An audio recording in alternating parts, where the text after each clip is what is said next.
कहते हैं मौका मिले तो उसे जमकर भुनाओ और अगर जीत हो तो इतनी शानदार हो कि कोई कमी न रह जाए। जिस न्यूजीलैंड की टीम को एक हफ्ते पहले तक ओडीआई में देखकर लग रहा था कि शायद टीम इंडिया को टी20 में भी इसे खेलने में थोड़ी बहुत मुश्किल सामने आएगी, लेकिन आज टी20 में टीम इंडिया ने उसकी हालत कुछ इस तरह की कर दी है कि बेचारों को खुद के ऊपर ही एक तरह से सेल्फ डाउट होने लगा है। अच्छा, आपके हिसाब से एक मैच में जीतने वाले कितने हीरो हो सकते हैं? एक, दो, तीन?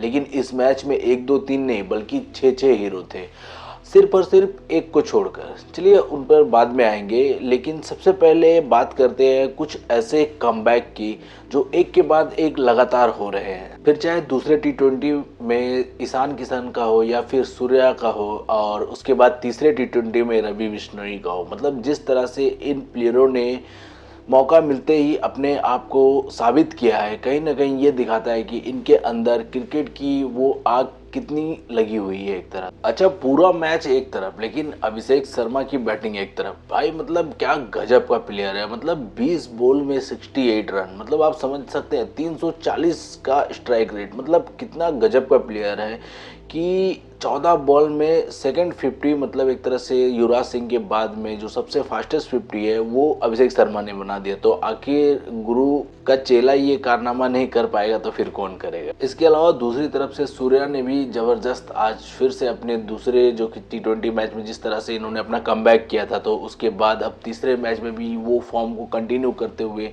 इस मैच में भी 50 मारा है। और इसके साथ में ईशान किशन ने भी 13 बॉल में 28 रन, एक जबरदस्त मतलब शानदार पारी थी उनकी भी, क्योंकि जिस तरह से पहला विकेट गिरा था उसके बाद से जो उन्होंने पिकअप पकड़ाया टीम को, कहीं ना कहीं टीम वहीं से एक तरह से मतलब आगे बढ़ गई। मतलब प्रेशर नहीं बनने दिया टीम के ऊपर में। लेकिन जहां पूरी टीम जबरदस्त अंदाज में खेल रही है, तो वहीं दूसरी तरफ संजू सैमसन को लेकर बहुत सारे सवाल उठ रहे हैं कि आखिर और कितना मौका दिया जाएगा इनको। मतलब पहला टी20, दूसरा और अब फिर तीसरा। मतलब ओपनर के तौर पे इन्होंने अपने 3 मौक़ों को मतलब ऐसे जाने दिया है जैसे कि मतलब इनको अपने पोजीशन की चिंता ही नहीं है। क्योंकि जब जब इनको मौका मिला है, हालांकि प्लेयर ये बहुत ज़बरदस्त है, नो डाउट, इसमें किसी को भी कोई शक नहीं है, लेकिन वर्ल्ड कप से ठीक पहले अगर ओपनर के तौर पे अगर ये परफॉर्म नहीं करते हैं तो कहीं ना कहीं टीम के लिए ये बहुत ज़्यादा चिंता वाली बात हो सकती है। क्योंकि हर समय ज़रूरी नहीं है कि आपके दूसरे, तीसरे, चौथे या फिर 5वें नंबर के बैट्समैन आके रन बनाएंगे और आप बस सिंगल, डबल या फिर 10 रन बनाकर ही आउट हो जाएंगे। तो ऐसे में इनकी भी जिम्मेदारी बहुत ज़्यादा है कि इनको भी रन करना बहुत ज़रूरी है। और यही वजह है कि अब ये भी सवाल उठने लगा है कि क्या एज अ ओपनर, मतलब चौथे और पांचवें जो कि टी20 अभी बची हुई है, तो उसमें क्या ईशान किशन को इनके बदले में मौका देना है? वैसे सवाल तो उठ रहे हैं क्योंकि 3 मैचों में लगातार फ्लॉप होने के बाद में, पहले मैच में जहां संजू सैमसन ने 10 रन, तो दूसरे मैच में 6 रन, और तीसरे मैच में तो खाता भी नहीं खुला था और पहले ही बॉल में बोल्ड हो गए थे। तो इस वजह से ये बातें कहीं ना कहीं अब कही जा रही है कि ईशान किशन को भी एक मौका ओपनिंग के तौर पर देना चाहिए।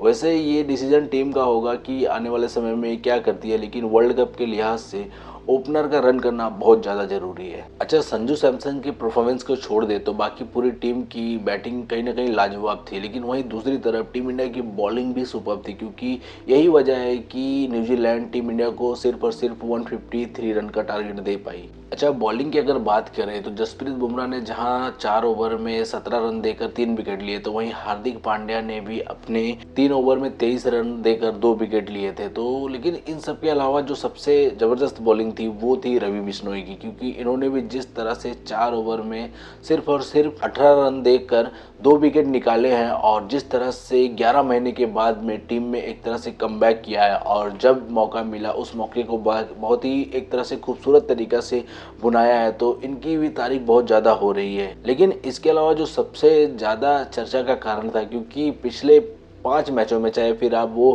3 ओडीआई मैच ले लीजिए न्यूजीलैंड के या फिर 2 जो कि टी20 मैच है, इसमें जो कॉनवे को लगातार आउट कर रहे हैं हमारे हर्षित राणा जी।